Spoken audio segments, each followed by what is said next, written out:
अस्सलाम वालेकुम दोस्तों, उम्मीद करता हूँ आप बिल्कुल खैरियत से होंगे। आज हम बात करेंगे होम्योपैथी की मेडिसिन सलीशिया के बारे में। सलीशिया के मरीज़ सर्द मिजाज के हामिल होते हैं। थोड़ी सी सर्दी लगने से उनके सर में दर्द शुरू हो जाता है। सर्द हवा में सफ़र कर लें फिर भी उनको सर में दर्द और जिस्म में दर्द होना शुरू हो जाता है। ये ज़्यादातर अपने सर को ढांप कर रखते हैं और जिस्म के ऊपर भी गर्म कपड़ा ओढ़ कर रखते हैं। सर्दी से सेंसिटिव होते हैं।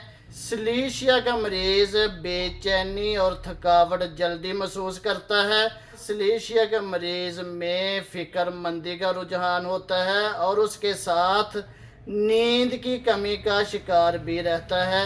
सलीशिया जिल्द की प्योरीफिकेशन में अहम किरदार अदा करती है। अगर जिस्म में पस हो, इन्फेक्शन हो, रेशा हो तो सलीशिया मेडिसिन इस इन्फेक्शन को, इस पीप को बाहर निकाल देती है और जिस्म को, खून को प्योरीफाई कर देती है। नौजवान लड़के, नौजवान लड़कियों के चेहरों के ऊपर जो कील महासों का मसला बनता है, जो दाने बनते हैं, उनके लिए भी बेहतरीन मेडिसन है।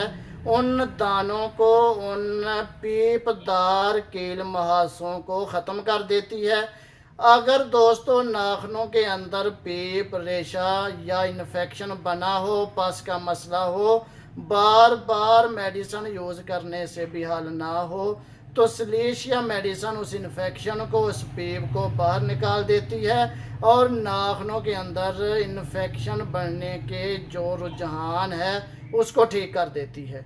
अगर हड्डियों में गलना सड़ना पाया जाए, उज़लात में गलना सड़ना हो, रेशा हो, इन्फेक्शन हो, पीप हो तो सलीशिया बेहतरीन मेडिसन है, उसको ख़त्म कर देती है। दांतों के अंदर इन्फेक्शन हो, रेशा हो, पीप हो, ख़त्म ना हो रहा हो तो भी सलीशिया उस इन्फेक्शन को ख़त्म करने में मावन है। और दांतों में इन्फेक्शन की वजह से होने वाली दर्द के लिए बहुत अहम मेडिसिन है। जिस्म के अंदर फोड़े फिंसी बनने का रुझान हो तो सलीशिया उसको ठीक कर देती है। जिस्म के अंदर हर किस्म के बढ़ने वाली पस को ख़त्म करने में अहम किरदार अदा करती है।